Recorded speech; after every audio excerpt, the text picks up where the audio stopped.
Havia uma igreja no livro de Atos dos Apóstolos, pode ir para lá, que me chama a atenção a maneira zelosa como eles olhavam para a palavra de Deus, para as Escrituras. Atos capítulo 17, nós vamos abrir bastante a Bíblia hoje, amém? Vamos falar da palavra viva de Deus. Eu orava por você antes desse culto começar, eu orava por mim e falava: Senhor, queremos viver a palavra. O tema é a palavra viva, a palavra na vida, é eu vivendo a palavra, né? A Bíblia diz que Jesus é o verbo, é Atos 17 que a gente vai ler. Jesus encarnou, né? A palavra, assim ele era chamado, Jesus, a palavra, ele se fez carne. E eu orava assim: Senhor, eu quero encarnar a palavra. Eu quero que as pessoas olhem para mim e vejam a palavra viva. A palavra se move, a palavra anda, a palavra dá conselhos, a palavra cria os filhos, a palavra sou eu, a palavra é você, amém? A igreja que vive, se move e existe na palavra, amém? Esse é você? Amém. Alguém que vive, que se move o tempo todo, preocupado em fazer o que está na palavra, o que diz a palavra, o que Deus espera que um filho de Deus cheio da palavra faça nessa hora, amém? Fomos ministrados no domingo aqui pela equipe de teatro, né? Pessoas que tinham fragmentos da revelação de Deus e precisavam ajustar coisas na vida. E é pela palavra que somos realmente despertados. E tem essa igreja no livro de Atos que eu queria ler com você, capítulo 17, versículo 11 até o versículo 13. Atos 17, 11, 12 e 13.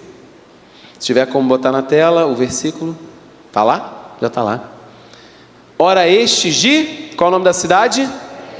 Bereia. Eram mais nobres que os de Tessalônica. Então havia uma nobreza nos crentes de Bereia, e eles eram mais nobres que os de Tessalônica. Havia igrejas que estavam sendo implantadas nas cidades ali que o apóstolo Paulo estava começando, pregando aos gentios, e ele faz uma comparação. Eram mais nobres os crentes de Bereia do que os crentes de Tessalônica. Por quê? Porque receberam a palavra com toda a avidez, examinando as Escrituras todos os dias, para ver se as coisas eram de fato assim. Versículo 12. Com isso muitos deles creram, mulheres gregas de alta posição e não poucos homens. 13. Versículo 13. Mas logo que os judeus de Tessalônica souberam que a palavra de Deus era anunciada por Paulo também em Bereia, foram até lá excitar e perturbar o povo. Despertou perseguição. Quando a palavra viva é ouvida com avidez. O que é avidez? É uma fome, é uma vontade de comer tudo. Imagine o seu prato predileto colocado na sua frente, e aí você vai com tudo naquela refeição. Só que a avidez não significa comer sem discernir o que está comendo. Você precisa saber, isso está sendo colocado diante de mim. Aqui tem carboidrato, aqui tem proteína, qual é o que eu estou consumindo aqui? Então os crentes de Bereia, apesar de terem uma fome, eles examinavam tudo para ver se era realmente assim. Sabe o que significa? Quando a palavra é anunciada, ainda que você tenha uma fome, eu vejo que o povo brasileiro é um povo que tem muita fome de coisas espirituais. Por isso que é um povo muitas vezes místico, porque eles querem tanto conhecer o espiritual, que eles podem acabar consumindo qualquer coisa. Nós brasileiros temos a tendência de consumir qualquer alimento espiritual, independente de estar conferindo com a Escritura ou não, mas você precisa ser mais nobre. Amém? Qual é a nobreza então? Conferir se aquilo que está sendo falado, toda vez que você ouvir alguma coisa nova e diferente, você tem que conferir se isso que está sendo falado de fato é assim. O texto fala que eles conferiam para ver se aquilo de fato era assim. Então às vezes você consome, eu consumo, todo mundo tem o seu pregador predileto, né? Todo mundo tem. Todo mundo tem. Mas você não pode discernir a palavra com base nas suas preferências de carisma. Porque eu gosto da fala desse, porque esse me é simpático, porque esse, enfim, alcança o meu coração. você tem que consumir a palavra conferindo com a Escritura, porque às vezes a pessoa vai ser uma boa pessoa, mas ela pode estar misturando a palavra com algo da sua humanidade, e a nossa humanidade às vezes nos atrapalha. As pessoas, elas nos ouvem, e às vezes elas recebem tudo porque gostam da gente, né? E às vezes elas rejeitam também tudo de alguém porque não gostam daquela pessoa. E você tem que entender que às vezes alguém que você não simpatizou muito pode estar sendo um canal de Deus para a sua vida. A Bíblia diz em João 1,12 que Jesus veio para o que era seu, mas os seus não o receberam. Isso significa que às vezes Deus dá o que a gente precisa numa embalagem que a gente não gosta. É aquilo que você precisa, mas vem numa embalagem que você não... Então, os judeus não esperavam que o Messias viesse assim. É aquilo que está tratando você. E às vezes, alguém que sempre abençoou você, você pode ter uma coisa ali que você tem que separar. Separa, seja nobre. Compara-se o que está sendo falado, confere com a Escritura. Não recebe tudo só porque você gosta da pessoa e nem rejeita tudo só porque você teve alguma situação, alguma vez. É julgar a palavra e não aquele que está portando a palavra. Amém? Você está entendendo? Então, essa igreja era nobre porque ela conferia. Aquilo que Deus fala hoje, a palavra é viva, tá? A palavra, Deus inspirou essa fonte eterna que está aqui na Bíblia, e é para sempre, são os princípios eternos de Deus. Mas Deus continua falando hoje. Deus continua falando hoje. E a gente tem que conferir o que Deus fala hoje com aquilo que Ele sempre falou, né? Eu não vou abrir a Bíblia e ela não vai estar escrito hoje de manhã: tu deverás se mudar para Recife.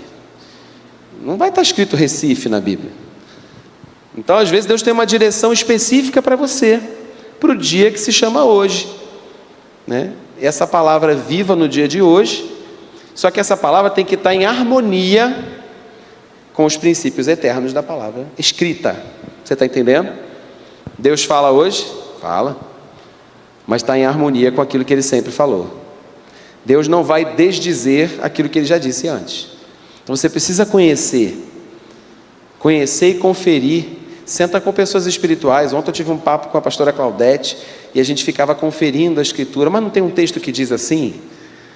Eu imagino que os mestres, eles se reuniam em Israel e debatiam as Escrituras, mas não é um debate como a gente pensa, essa coisa vazia que é o debate hoje, né? Das pessoas. Não um debate, eu quero vencer sobre o seu argumento. Não, eu quero que você complete aquilo que eu não pensei ainda. Eu imagino que no tempo de Jesus, Herodes queria saber em que cidade, lembra disso? Em que cidade que o Messias vai nascer? E ele mandou chamar quem? Os mestres. Onde é que está escrito? Eu imagino que aqueles homens debatiam: olha, em tal lugar está escrito tal coisa. Ah, mas o outro diz isso. E o que? Ah, isso aí não deve dizer respeito a esse tempo, deve ser sobre o... Eles debatiam e um procurava não provar que sabia mais que o outro, mas completar e entender. Então, quando a gente se reúne, a gente precisa conferir o que está sendo falado com aquilo que nós já conhecemos e experimentamos. Isso é nobre, isso é nobreza. E qual é o resultado de você conferir e examinar a palavra e ela se tornar parte de você? Ela começa a habitar ricamente em você. Eu procurei listar aqui alguns direitos legais do Filho de Deus, depois que ele se apropria da palavra. Primeiro, falando de conquistas da vida, né? Saúde, segurança e provisão. E eu sei que quando a gente começa a pregar isso, as pessoas pensam assim: ele vai falar agora o evangelho da vitória, o evangelho da bênção. Mas assim, fica calmo aí no teu lugar. A Bíblia e o evangelho falam sobre vitória, falam sobre conquista e falam sobre bênção. O problema é quando a gente fica só nisso, né? Eu acredito que Deus deseja que a gente reine em vida, que Deus deseja que a gente conquiste, mas conquiste para Ele, amém? Eu quero prosperar financeiramente, mas eu quero prosperar para Ele. Eu quero ter uma casa boa, eu quero conquistar um carro, eu quero ter boas roupas, mas eu quero que tudo isso sirva para Ele. O problema é que quando a igreja muitas vezes começou a pensar sobre isso, tudo ficou em torno de si, das suas próprias conquistas pessoais, né? O que a gente fez hoje aqui foi se apropriar do que diz a palavra sobre saúde divina na vida do João.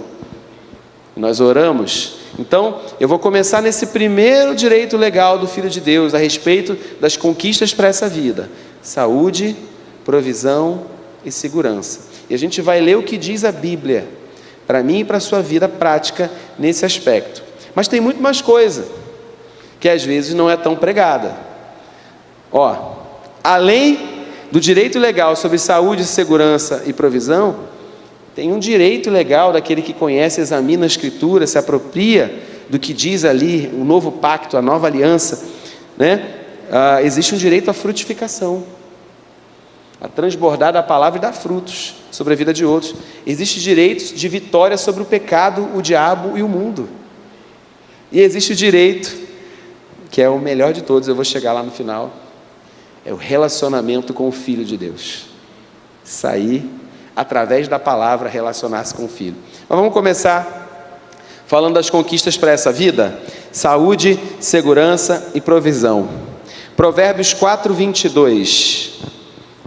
Se você está anotando, anota aí. Se não, já bota na tela aí, Está falando, volta no 21 só para a gente contextualizar. Provérbios 4, 21. Não os deixe apartar-se dos seus olhos, guarda no mais íntimo do teu coração. Guarda o quê? Os meus mandamentos, as palavras. Aqui é como um pai falando com o seu filho: meu filho, não deixe sair dos seus olhos. Volta lá no 21. Coloca nos seus olhos, guarda no íntimo do teu coração as minhas leis, as minhas palavras, os meus mandamentos, as minhas ordenanças. 22. Porque são vida para quem os acha e saúde para o seu corpo. É importante que a gente decore a palavra, sabia? É importante. Quando você sentir o seu corpo enfermar, você vai dizer: Senhor, os seus mandamentos são saúde para o meu corpo. Eu não tiro os meus olhos da sua palavra, eu não tiro os meus olhos dos seus mandamentos, porque eles são saúde para o meu corpo. Outras versões falam que ela é remédio para o corpo. Existem doenças do corpo e da alma. A depressão é uma das maiores doenças do século 21. Está levando muita gente para o suicídio. Muita gente. Você pode se apropriar nessa noite, como filho de Deus, do seu direito legal de, na palavra, receber cura para a sua alma, cura para o seu corpo físico. Sua palavra é remédio para mim. Eu aprendi uma coisa há um tempo atrás: às vezes a gente espera a hora que o pregador vai terminar e chamar na frente, mas não precisa, tá? Se o que eu estou falando é para você agora, você começa a receber no seu lugar e dizer: Senhor, é comigo e eu recebo agora. Porque às vezes com isso eu sempre tenho a prática de chamar na frente também para orar, mas eu acho que de certa forma as pessoas ficaram acostumadas a esperar o final do culto para as coisas acontecerem. E é durante a palavra liberada que já está acontecendo, entendeu? E eu já vi pessoas curadas enquanto ouviam a pregação, demônios saírem enquanto ouviam a pregação. Então, em nome de Jesus, você precisa de cura do seu corpo? É agora. Espera o final não, já vai se apropriando agora. Tua palavra é saúde. Vai falando, irmão. Tua palavra é saúde para o meu corpo. Tua palavra é saúde para a minha alma. Tua palavra cura qualquer síndrome do pânico, qualquer depressão, qualquer perturbação. Eu estou fazendo a minha parte, eu estou me tratando, mas eu me aproprio da palavra que é remédio para mim. É um direito legal do filho. Estou respaldado na palavra. Se eu me relacionar com a palavra, eu vou viver em saúde. Amém? A palavra é segurança. Quantas vezes no Rio de Janeiro a gente vive num clima de tanta preocupação com a segurança, de não sermos roubados, de nossos filhos saírem e voltarem em segurança. Salmo 91, versículo 7. O que diz a palavra, direito legal, direito do Filho de Deus a respeito de segurança? O que diz a palavra? Caiam 1.000 ao teu lado, 10.000 à tua direita, tu não serás atingido. Está acontecendo com todo mundo. né? Todo mundo é assaltado, todo mundo leva um celular, todo mundo... Mas, Senhor, a Tua palavra diz que podem até acontecer de cair mil ao meu lado. É esse o contexto, tá? Está acontecendo com todo mundo, mas de alguma forma tem algo que diferenciado sobre mim. E eu quero viver isso, Senhor. Eu sou Teu filho, eu quero viver essa segurança do Filho de Deus. Eu preguei isso domingo na Bahia, quando eu era pastor lá. No dia seguinte eu fui assaltado. Nunca fui assaltado no Rio de Janeiro. Fui assaltado na Bahia. Se eu contar, os baianos nem acreditam, né? Sou do Rio de Janeiro, nunca fui assaltado no Rio. E fui pegar um ônibus lá. Estava com a minha mochila. E eu estou te contando essa história porque eu lembro exatamente do versículo que eu preguei. E falei sobre segurança, que era um direito legal na palavra, um direito do Filho de Deus. E aí no dia seguinte estou eu no ônibus, com a minha mochilinha. E eu sou a primeira pessoa abordada pelo homem no ônibus. Não sei porquê, ele olhou para mim, me achou bonito. Falou assim: "Você é a polícia?" Eu não sabia o que responder, nunca tinha participado de um assalto antes. Olhei para ele e nunca mais. Eu olhei para ele e falei: "Não." O que eu vou responder? Sou professor, sou pastor. Eu sei que algumas pessoas já relataram que sentem isso. Parece que você não está na situação, parece que você está arrebatado assim. Não... Mas houve uma paz no meu coração tão grande. Eu fiquei calmo. Eu fui o primeiro abordado. Quando eu falei que eu não era polícia, o outro lá atrás já veio recolhendo de todo mundo. Ele falou: "Passa a mochila." Eu passei a mochila. Eles começaram a botar as coisas das pessoas na mochila, celular, cordão, e foram assaltando as poucas pessoas, né? Que isso só acontece em ônibus vazio, né? Ônibus lotado não teria como. E aí foi que ele pegou de todo mundo. No final das contas, eu estava com o meu celular lá. Eu pensei: bem, o que eu faço? Chamo ele e digo que o celular está aqui? Não. Segurei comigo e fiquei quieto. Não pedi o celular, pediu a mochila estava vazia. Eu tinha na mochila, enfim, era importante, era a chave da igreja. Eu já estava pensando: vou ter que trocar tudo, tal. Enfim, ele desceu do ônibus. Eu não sei por que motivo. Ele jogou a mochila no chão. E aí eu estava, enfim, o motorista seguiu, né? E as pessoas chorando, aquela situação toda. E aí alguém falou: "Moço, ele jogou sua mochila de volta." Tinha um valor em dinheiro ali dentro. Eu peguei e não falei nada para ninguém. Quando eu peguei a mochila, o dinheiro estava todo lá. O dinheiro que eu tinha levado, além da chave da igreja. Estava a chave e estava a mochila. Ele não levou nada. Então eu fui assaltado, mas não fui. E aí eu lembrei: 10.000 à sua direita, 1.000 ao seu lado, tu não serás atingido. Contei para os irmãos, amém? Pode aplaudir. Contei para os irmãos lá da igreja da Bahia. Quando eu contei, a irmã falou: "Na hora o anjo queimou a mão dele, pastor." Deve ter sido assim. Porque eu não entendi por que ele jogou a mochila de volta. Eu não sei, pensei: de repente ele esperava um notebook, não tinha, ele jogou de volta. Ou se foi então o anjo que mandou: "Devolve! Queima ele." Jogou a mochila de volta, com raiva.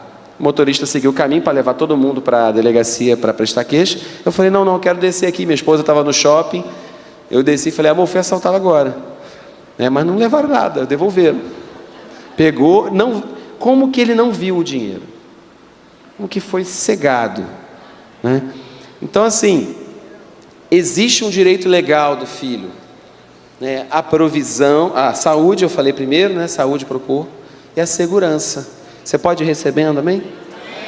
Tua palavra diz, Senhor, que eu tenho direito à segurança. Eu não vou viver morando em Uaíba, morando em Campo Grande, e viver com medo dos meus filhos saírem e voltarem. Amém? Vou tomar todos os meus cuidados, vou me prevenir, mas eu não vou deixar o medo invadir meu coração. Amém? Diversas situações nós passamos aqui em Uaíba, gente. Diversas situações, como igreja local aqui nós passamos. Várias fases do bairro. Eu me lembro de uma época que eu estava indo consolidar, discipular uma família, né, de jovens que a gente cuidou aqui no BNH. E eu estava lá, estava indo, hora de ir embora. Falei, galera, estou indo lá. Aí uma vizinha viu que estavam me seguindo, mandou eu voltar. Eu tive que dormir na casa dessa família porque não tinha condições de ir para casa. A gente viveu um tempo assim, né? A pessoa falou, não sai daí, fica aí. Eu dormi lá na casa da pessoa para não voltar para casa, porque aí começou, né, tiros e coisas e tal. Então Deus protegendo, cercando de fato e guardando a gente. Não significa que o conflito não está acontecendo, está caindo 1000 ao meu lado, 10 mil ao meu direito, mas ainda que isso aconteça, tu não serás atingido. Em que eu vou ficar? Eu vou ficar com tu não serás atingido. Deus não me prometeu que eu estaria num lugar onde não haveria coisas acontecendo à minha direita e à minha esquerda, né? Eu estou num lugar, estamos num lugar onde coisas acontecem à direita e à esquerda, mas tu não serás atingido. Amém? Esse é o lugar do Filho.